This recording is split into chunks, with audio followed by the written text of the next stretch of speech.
पल पल की खबरों को देखने के लिए देखते रहिए बीबी हिंदुस्तान न्यूज। आइए नजर डालते हैं आज की मुख्य खबर पर। पश्चिम शरीरा दंगल में गरजे आज पूर्व कैबिनेट मंत्री इंद्रजीत सरोज। विपक्षी पार्टियों ने भीड़ देखकर छूटे पसीने। मजनपुर विधानसभा सीट से पूर्व कैबिनेट मंत्री इंद्रजीत सरोज को बनाया गया उम्मीदवार।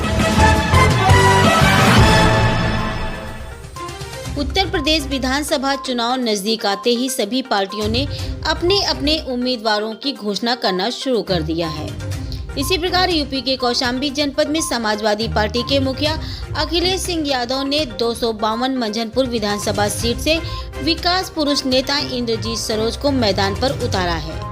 हालांकि सिराई विधानसभा सीट और चायल विधानसभा सीट के उम्मीदवारों की घोषणा अभी तक नहीं की गई है और जानकारी मिली है कि बहुत जल्द दोनों सीटों के उम्मीदवारों की घोषणा कर दी जाएगी।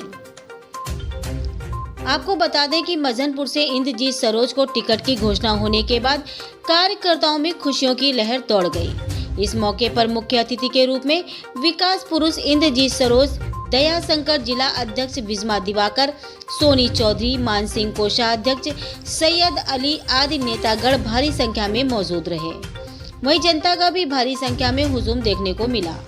आपको बता दें कि इस भीड़ से अंदाजा लगाया जा सकता है कि प्रदेश में सपा की लहर बह रही है। आपको बता दें कि भाजपा की तानाशाही, महंगाई व भ्रष्टाचारी सरकार से जनता ऊब चुकी है। अब जनता 2022 में अखिलेश यादव को लाने का मन बना लिया है।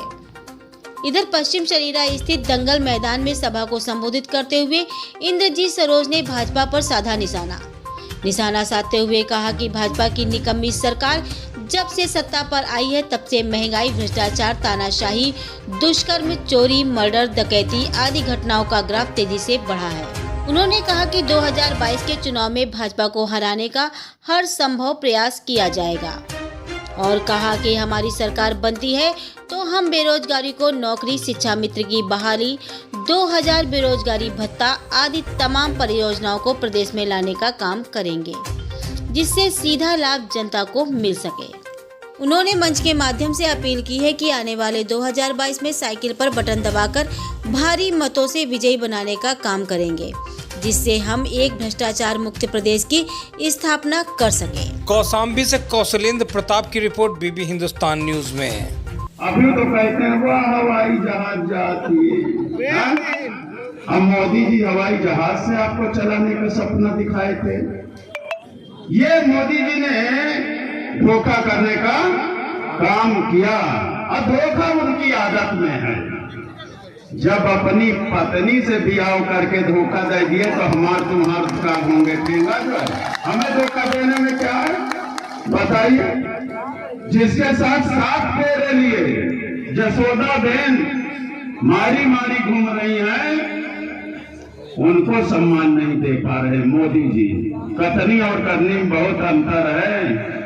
मोदी देश के प्रधानमंत्री नहीं थे और अभी 100 और 110 में पहुंच गया।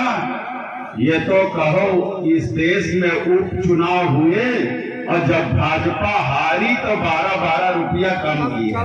सही, भाजपा हारी तो 12 रुपया कम किया है 6 दिन पहले। और ये बहुत चक्कर में न रहना, बहुत होशियार हैं। फिर 35 पैसा रोज बढ़ा के सैकड़ा ले जाएंगे, ये जान लेना। 35 पैसा रोज बढ़ा के सैकड़ा ले जाएंगे। मोदी जी ने मांगा। हमारे पास मुद्दे ही मुद्दे हैं क्योंकि जनता भारतीय जनता पार्टी से ऊब चुकी। भारतीय जनता पार्टी ने पहले देश में सरकार बनाई, फिर प्रदेश में बनाई, फिर देश में बनाई और जो उन्होंने घोषणा किया था, जनता को जो देने का वादा किया था उसको पूरा नहीं किया। चाहे वो महंगाई कम करने का वादा हो, चाहे 15-15 लाख रुपए देने का वादा हो, 2 करोड़ नौकरियां देने का काम देश में उन्होंने कहा था कि हम करेंगे और 70 लाख उत्तर प्रदेश में देने का वादा किया था। तो नौकरियां घट गईं, रोजी रोजगार बंद हो गए, कल कारखाने बंद हो गए, सरकारी विभाग बेचे जा रहे हैं और महंगाई चरम पर है। आवारा पशुओं से जनता परेशान आ चुकी है। तो इसलिए जनता ऊब चुकी है और मोदी और योगी में अब उन्हें अविश्वास हो गया है और निश्चित तौर पर वो आगे बीजेपी को मौका नहीं देना चाहते। इसीलिए जनता उमड़ रही है और उमड़ती हुई जनता से ये हम लोग आकलन कर रहे हैं कि अब हमारी उत्तर प्रदेश में सरकार बनेगी और आदरणीय अखिलेश जी मुख्यमंत्री बनेंगे। डीजल पेट्रोल के लगातार रेट बढ़ रहे थे, लेकिन डीजल पेट्रोल देखिए, डीजल पेट्रोल ये तमाशा कर रहे हैं। ये डीजल पेट्रोल के दाम बढ़ाया किसने था? डीजल पेट्रोल के दाम तो भाजपा ने बढ़ाया था, उनकी सरकार ने बढ़ाया था। और जिस तरह से 35-35 पैसे रोज बढ़ा रही है तो ये फिर सैकड़ा छू जाएगा। अब जनता के ऊपर उसका कोई असर नहीं है। जनता ने ये जान लिया है कि चुनाव सन्निकट हैं, इसलिए ये डीजल पेट्रोल के रेट घटा रहे हैं। इसलिए जनता अब उनके बहकावे में आने वाली नहीं है। डिप्टी सीएम केशव प्रसाद मौर्य कल आए थे जिले में, उन्होंने कहा है कि पिछली बार से अधिक वोटों से हम तीनों सीट जीत रहे हैं कौशाम्बी में।